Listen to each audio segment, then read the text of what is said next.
Muy buenos días.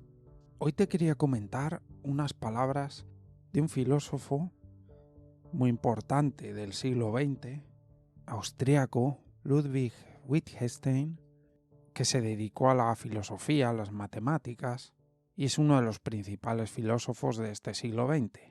Se murió más o menos a mitad de siglo, en los años 50.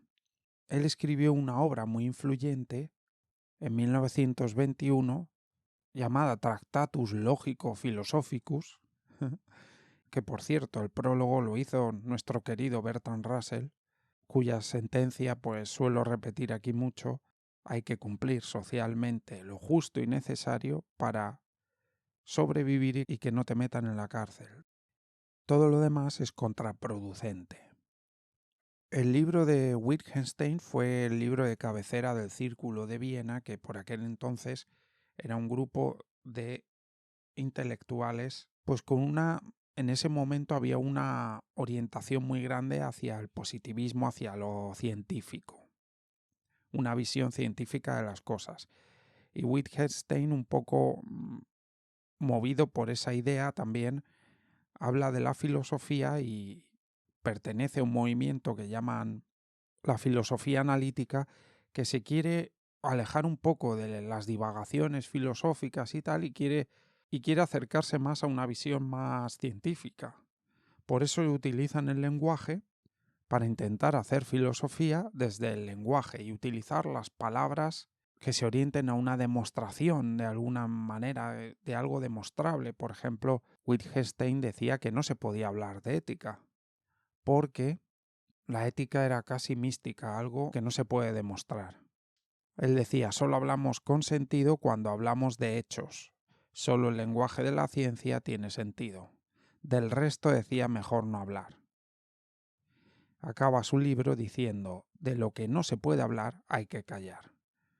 Es decir, de todo lo que no sea demostrable hay que callar. La ética no se puede expresar, es trascendental, por lo tanto, es algo de lo que no se puede hablar.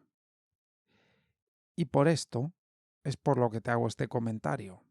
En una carta a un amigo, yo no he leído este libro, estas palabras sobre Wittgenstein las he leído en un libro de Victoria Camps, del que ya te he hablado, La historia de la ética, y aquí comentan que en una carta a un amigo, y esto era realmente lo que te quería transmitir, Wittgenstein decía, mi obra tiene dos partes. La primera es lo que he escrito, la segunda, lo que no está escrito. Pero él considera que es parte de su obra. Esta segunda parte, dice, es la más importante. Aquello de lo que no se puede hablar, lo místico. Eso es lo más importante de la vida humana. La conclusión de su libro es que debemos callar sobre aquello que más nos importa, aquello que no puede ser dicho con el lenguaje de la ciencia.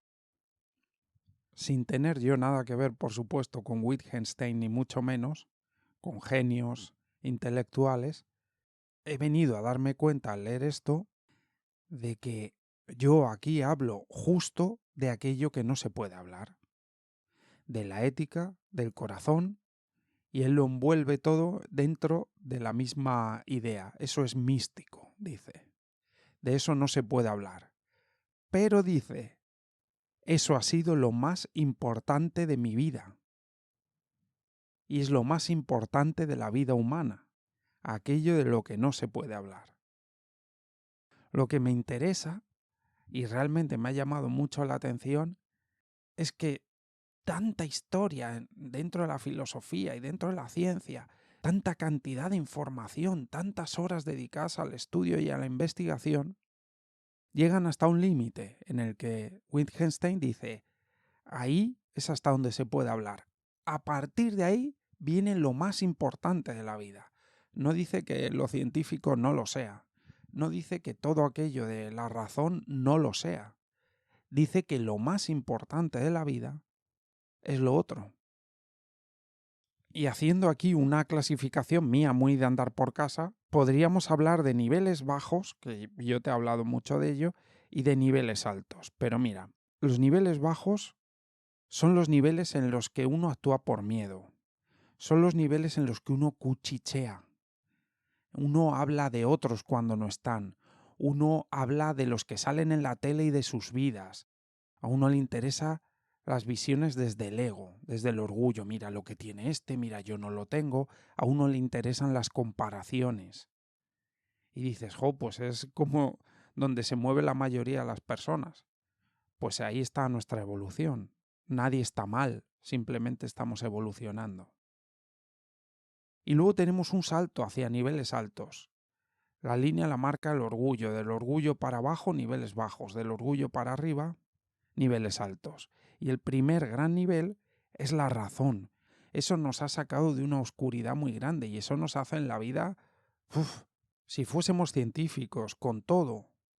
Nosotros somos gente muy supersticiosa y sobre todo somos gente que tiene creencias muy religiosas. Y a lo mejor me escuchas y dices, no, yo religioso para nada, yo soy ateo. Da igual. El mundo está lleno de personas ateas con creencias muy religiosas. ¿Quién no tiene metido hasta la última célula de su ser que hay que sufrir en la vida? Y que si sufres entonces te mereces las buenas cosas. Esa es una idea muy religiosa. Religiosa, cuando digo religiosa, digo de cultura religiosa, no de práctica religiosa. La práctica religiosa de los místicos, la práctica religiosa de los místicos es algo muy elevado. Pero la cultura religiosa, Dios te va a castigar, ten cuidado, no sé qué, todo esto, el miedo, pues una cultura muy basada en el miedo, el sufrimiento. En nuestra cultura hay ausencia de razón de mirar a las cosas como son, sin filtros previos, sin prejuicios. Mirar a las cosas como son y decir, ¿por qué el trabajo, por ejemplo, tiene que ser un sufrimiento? Si se preguntase eso la gente, ¿por qué trabajar tiene que ser un sufrimiento? ¿Dónde está escrito? Todo el mundo cree que el sufrimiento, que el trabajo es sufrimiento, todo el mundo. Que la pareja es sufrimiento, que la vida es sufrimiento. Porque está metido en nuestras entrañas eso. De eso no se puede salir con ética y corazón. Se puede, pero de eso se sale con razón. Es el primer gran nivel al que el ser humano puede aspirar, la razón. El nivel alto de la razón ya sería la leche, una sociedad basada en la razón de verdad. Pues esto es, después de la razón hay un par de pasos que dar. Uno es la ética. Te hablaré dentro de unos días de la última visión o una visión predominante de la ética hoy en día en la filosofía, que es la justicia, con John Rawls. Una visión justa de la vida, hacer lo que es justo, lo que tú sientes que es justo, mirar a la vida y decir qué es justo vivir, qué es justo hacer, qué tiene sentido. Una visión así, esto ya es un ser humano razonable y expandido, que puede mirar lo que es justo y vivirlo, atreverse a vivirlo. Y por encima de eso ya está, o por encima o más allá está el amor, vivir desde el amor. Es el ideal de vivir dándose de corazón a los otros seres humanos porque uno está tan fuerte adentro, tan fuerte que ya no tiene miedo a vivir. El camino del Bodhisattva, el camino de Jesús Cristo, el camino de los santos, de los sabios, quitando todo el condicionamiento de religiones o de tal, el camino de las personas que vivían sin miedo una vida justa y plena de corazón. No sé si los seres humanos llegaremos un día a vivir un 100% así, no lo sé, probablemente no lo sé, da exactamente igual. Es un camino es un camino de plenitud, porque en todo este camino no es algo que conseguir sudando, es que cada paso que das ahí es una liberación.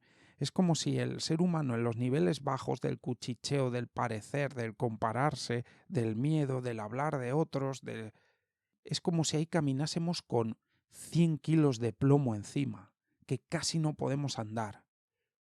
Y según vas subiendo a los niveles altos, se va soltando ese plomo, llegando a los niveles altos en los que parece que vuelas ya. es la experiencia con más sentido humana que hay. Es lo que más sentido tiene. Y cuando vives algo pleno de sentido, tienes una experiencia diferente de la vida, que era lo que decían el otro día, que lo comentaba yo en uno de los estudios que comenté en mi otro canal, en Tu Meditación Diaria. Comentaba un estudio sobre la meditación que decía que la meditación se está demostrando que cambia la experiencia de vida, porque cambia la conciencia con la que miras las cosas. Al generar menos ruido mental tienes más conciencia para ver las cosas. Y cuando tienes más conciencia para ver las cosas, la vida se experimenta pero totalmente diferente, con una libertad y una paz que no conocemos en nuestra vida normal. Porque vivimos principalmente en una cultura de esos niveles bajos, del miedo, del parecer, del tener, del compararse, del hablar de otros, del orgullo de mira lo que valgo, mira lo que soy. Y cuando te pasas a niveles altos y empiezas ya por la razón y miras y dices, pero si todo esto no es necesario, si la vida no es así, nuestra cultura es así. Esto es un darse cuenta desde la razón. Luego ya si pasas a niveles más altos en los que vives de manera justa y promueves una sociedad justa, te conviertes en un ser muy avanzado. Y si ya integras todo eso y encima vives de corazón, es la fiesta, porque el corazón va asociado a la alegría, a la pura alegría de vivir. Y entonces ahí dices, madre mía, y no hay que ganar dinero ni hay que ser nadie para vivir así, lo puede hacer cualquier ser humano. Nosotros merodeamos alrededor de una puerta. Todos sabemos que esa puerta está ahí, todos sabemos lo que es la ética y el corazón y la razón, pero la mayor parte de las personas lo ve como una ideación, un imposible, y siguen dentro de la misma habitación dando vueltas. Pero la puerta está ahí, está abierta, o sea, está que giras el pomo y la abres. Y cada uno en su vida puede abrir esa puerta. No hace falta que pase nada, ni tener un buen momento, ni estar enamorado, no hace falta nada. Es pura evolución humana. Es empezar con la razón a mirar las cosas como son, sin nuestros prejuicios. Y después es esa ética, esa justicia y es ese amor y esa alegría de vivir que se da cuando tú ya no vives desde el miedo. El miedo es para mí la fuerza que retiene la fuerza de la vida. Por eso siempre hay una tensión en los seres humanos básica.